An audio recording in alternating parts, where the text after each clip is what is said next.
চলুন বন্ধুরা, আজ আমি দীপ্তায়ন টিটিভি বাংলায় আপনাদের নিয়ে যেতে এসেছি এমন একটা অন্ধকার জগতে, একটা কালো ঘন কৃষ্ণ বস্তুর জগতে, যা আপনারা স্বপ্নেও কল্পনা করেননি। ভূগোলের পাতার বাইরে বেরিয়ে যদি আকাশের দিকে তাকাই কখনো কখনো, তাহলে কিন্তু চোখে পড়বে এমন অস্বাভাবিক এমন কিছু জিনিস যেগুলো আমাদের মনের মধ্যে প্রশ্ন জাগিয়েছে ছোটবেলা থেকেই। তাই আজকে আমরা যাব পৃথিবী ছাড়িয়ে অন্যদিকে।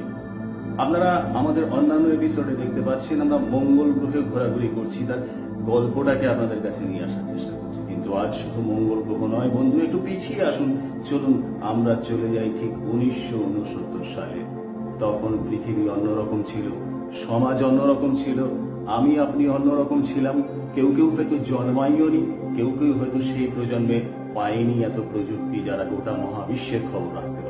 কিন্তু 1969 সালে বন্ধু আমেরিকার সবেমাত্র গড়ে ওঠা নাসা, সেখানকার বিজ্ঞানীরা এবং তার মধ্যে বাঙালি বিজ্ঞানীরা হঠাৎ ঠিক করলেন যে না, এ পৃথিবী নয়, এ পৃথিবীর বাইরেও বহু কিছু আছে, আমাদের যেতে হবে। কোথায় যেতে হবে না, একেবারে সূর্য ছাড়িয়ে বেরিয়ে যেতে হবে।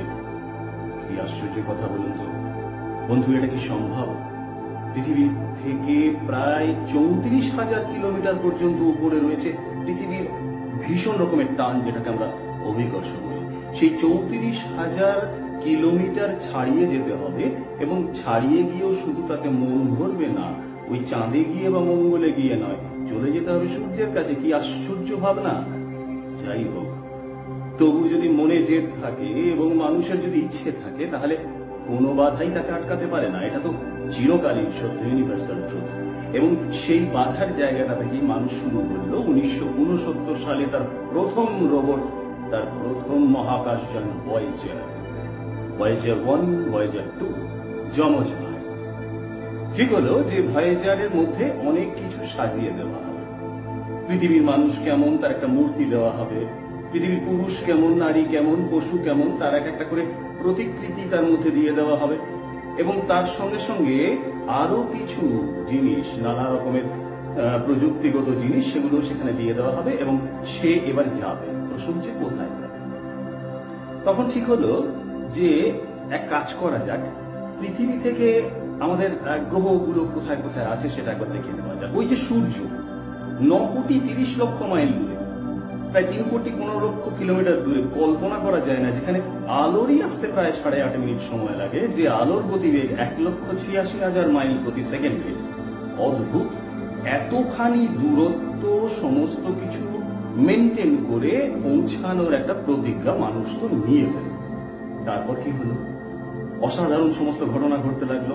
ঠিক হলো যে না, ওভাবে নয়, আমাদের পৃথিবীর আগে রয়েছে মঙ্গল, ভুল বললাম, পৃথিবীর পেছনে রয়েছে মঙ্গল।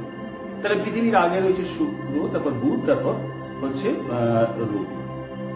যাই হোক, তারপর বৃহস্পতি, শনি, ইউরেনাস, নেপচুন, প্লুটো ইত্যাদি গ্রহগুলো তখন ছিল। তাই ভয়েজারকে ভয়েজারের দুই ভাই, ভয়েজার 1 এবং ভয়েজার 2, এদের দুজনকে পাঠানো হলো দুটো আলাদা পথে। একটা ভয়েজার সে করবে কি, সে মঙ্গল, শুক্র এবং বৃহস্পতি, শনি এসব দেখে টেকে তারপর একদম সূর্যের পাশ দিয়ে বেরিয়ে যাবে। কোথায় বেরিয়ে যাবে কেউ জানতো না। কোথায় আছে ভয়েজার এখন? আজ 43 বছর পরে সে কি বেঁচে আছে, নাকি মরে গেছে, নাকি মহাশূন্যে হারিয়ে গেছে, সে খবরও কিন্তু আমার কাছে আছে, আমাদের কাছে আছে। আমরা কিছুক্ষণ সময় নিয়ে আপনাদেরকে বলছি। ভয়েজার 1 যাত্রা শুরু করলো, ভয়েজার 2 যাত্রা শুরু করলো। ভয়েজার 1 সে প্রথম পৃথিবীর মাধ্যাকর্ষণ ছাড়িয়ে ধীরে ধীরে চলে গেল। তারপর সে একের পর এক মহাশূন্য অতিক্রম করে, কত কিছু নতুন নতুন দেখে, কত অত্যাশ্চর্য তথ্য মানুষের মনের মধ্যে যে গুলিয়ে মিলিয়ে উঠছে, সেগুলো ভয়েজার পাঠায়। আর সেই সিগন্যালগুলো, সেই আওয়াজগুলো মানুষের মনের মধ্যে তরঙ্গ তোলে, জিজ্ঞাসা করে মনে হয় পৃথিবীর ছাড়াও যদি সৌরজগতের বা তার বাইরেও অন্য কোথাও মানুষ থাকতো, আমাদের প্রতিবেশী হতো, তাহলে কতই না ভালো হতো। যোগাযোগ থাকতো, সুবিধা অসুবিধায় একজনের সঙ্গে আরেকজনের একটা আন্তঃক্রিয়া হতো, বিক্রিয়া হতো, সেটা আমাদের কাছে কত কাজে লাগতো। ভয়েজার সেটা ভেবে একের পর এক চলতে লাগলো। কিভাবে চলবে ভয়েজার? ভয়েজারে তো তেল নেই। ভয়েজারের যেটা ছিল সেটা দুটো ডানা, সে দুটো ডানায় সোলার প্যানেল লাগানো, অর্থাৎ পৃথিবীর মাধ্যাকর্ষণ ছাড়িয়ে গেলেও সূর্যের আলো ক্রমাগত তাদের পড়তে থাকবে, তাদের ভয়েজার চার্জ হতে থাকবে এবং গতি নিয়ে চলতে থাকবে। ভাবতে পারেন বন্ধু, মহাকাশ যাত্রার জন্য একটা রকেট 1 ঘন্টায় 20,000 কিলোমিটার যায়। এই 20,000 কিলোমিটার গতিবেগ নিয়ে সে ছুটতে থাকছে এবং ছুটতে ছুটতে সে পেয়ে যাচ্ছে কক্ষপথ। অর্থাৎ এতখানি ছুটতে গেলেও তো শক্তি শেষ হয়ে যাবে, ব্যাটারি শেষ হয়ে যাবে। তখন কিন্তু ব্যবহার করা হলো অদ্ভুত একটা জিনিস। সেটা হচ্ছে এরকম যে পৃথিবী থেকে বেরিয়ে যাওয়ার পরে সে অন্য কোনো দিকে না গিয়ে বৃহস্পতি গ্রহের দিকে যেতে শুরু করলো, কারণ বৃহস্পতির টানটা অনেক বেশি। বৃহস্পতির টানেই সে অনেকখানি চলে গেল বৃহস্পতির দিকে, কয়েক হাজার লক্ষ কিলোমিটার সে চলে গেল। তাতে তার ব্যাটারিও খরচ হলো না, তাতে সোলার প্যানেলকেও কাজ করতে হলো না। ঠিক যখন বৃহস্পতির মাটি টাচ করার কয়েক লক্ষ কিলোমিটার আগে, তখনই সে কিন্তু বুস্টিং করে সঙ্গে সঙ্গে ডান দিকে ঘুরে গেল।